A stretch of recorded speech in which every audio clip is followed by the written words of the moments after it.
दोस्तों, आज हम जानेंगे हमारे पड़ोसी देश चीन के इतिहास के बारे में। एक ऐसा देश जिसकी सिविलाइजेशन 5000 साल से भी ज्यादा पुरानी है। नदियों के किनारों पर विकसित शक्तिशाली डायनेस्टीज और अद्भुत इन्वेंशंस के जरिए दुनिया में छाप छोड़ने वाला देश चीन। आइए देखते हैं कि कैसे चीन ने समय के साथ खुद को ढाला, संघर्ष किया और अंततः एक आधुनिक सुपर पावर के तौर पर उभरा। सबसे पहले बात करते हैं येलो रिवर सिविलाइजेशन की। यह क्षेत्र, जिसे हुआंग हे कहते हैं, बहुत उपजाऊ था और यहीं सबसे पहली स्थायी बस्तियां विकसित हुईं। लगभग 2100 BCE जिया डायनेस्टी उभरी। इतिहास के अनुसार यह पहला संगठित डायनेस्टिक साम्राज्य था। इसके बाद आई शैंग डायनेस्टी 1600 से लेकर 1046 BCE तक, जिन्होंने राइटिंग सिस्टम, ब्रॉन्ज टूल्स और एंसेस्टर वर्शिप जैसी परंपराएं शुरू की।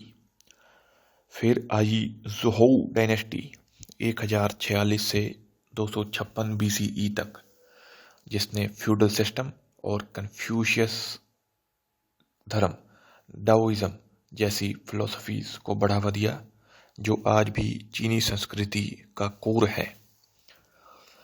ज़ोहू के अंत में चीन कई राज्यों में बंटा हुआ था। 7 प्रमुख राज्य सत्ता के लिए लड़ रहे थे। इसे कहते हैं वॉरिंग स्टेट्स पीरियड। 221 BCE में जिन शी हुआंग ने सभी राज्यों को एकीकृत किया और बन गए चीन के पहले एम्परर। उन्होंने सेंट्रलाइज्ड ब्यूरोक्रेसी, मुद्रा, माप प्रणाली और लेखन को मानकीकृत किया। और हाँ, इसी समय ग्रेट वॉल का पहला मुख्य निर्माण भी हुआ। किन के बाद आया हन डायनेस्टी का दौर 206 BCE से 220 CE तक, जिसने कल्चरल और ट्रेड का गोल्डन एज शुरू किया। सिल्क रोड स्थापित हुई। चीन से सिल्क, पेपर और स्पाइसेस यूरोप और मिडल ईस्ट तक पहुंचने लगे। कन्फ्यूशनिज्म स्टेट आइडियोलॉजी बन गई और ब्यूरोक्रेसी व एजुकेशन सिस्टम मजबूत हुए। साइंस और इन्वेंशंस में भी प्रगति हुई। पेपर और शुरुआती कंपास इसी एरा में विकसित किए गए।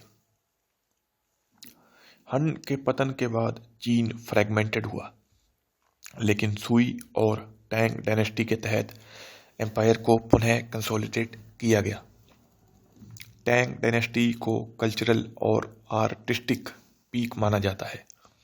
पोइट्री, पेंटिंग और बुद्धिज्म का गोल्डन एज।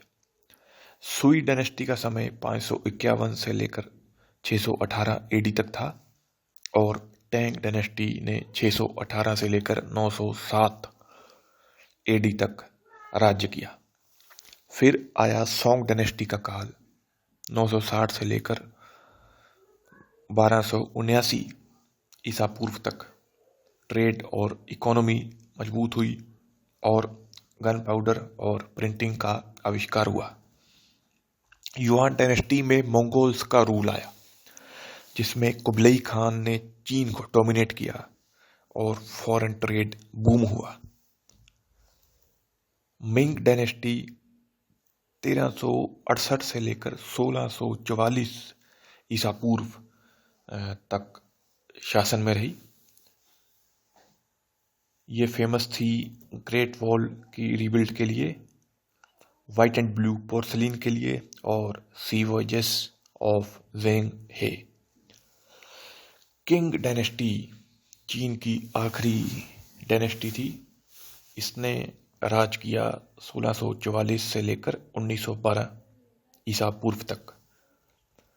ये इनिशियल पीरियड में बहुत पावरफुल थी, लेकिन 19th सेंचुरी के यूरोपियन इन्वेजन्स और इंटरनल रिबेलियंस ने इसे बहुत कमजोर कर दिया। 1912 में रिपब्लिक ऑफ चाइना बनी, लेकिन इंस्टेबिलिटी और वारलोड कॉन्फ्लिक्ट्स जारी रहे। 1949 में People's Republic of China established हुई माओ जेडोंग के लीडरशिप में। 1978 से डेंग सियाओपिंग ने इकोनॉमिक रिफॉर्म्स स्टार्ट किए which opened up China to the world. आज चाइना एक ग्लोबल सुपर पावर, टेक्नोलॉजी और इंफ्रास्ट्रक्चर में टॉप और एंशिएंट कल्चर और फिलोसफी का मिक्स पेश करता है। तो दोस्तों, ये थी चाइना की एपिक जर्नी, रिवर्स और डायनेस्टीज से लेकर गोल्डन एजेस और रिबेलियंस तक, और फाइनली मॉडर्न सुपर पावर बनने तक। एक ऐसी हिस्ट्री जो इनोवेशन, रेजिलियंस और कॉन्टिन्यूटी की मिसाल है।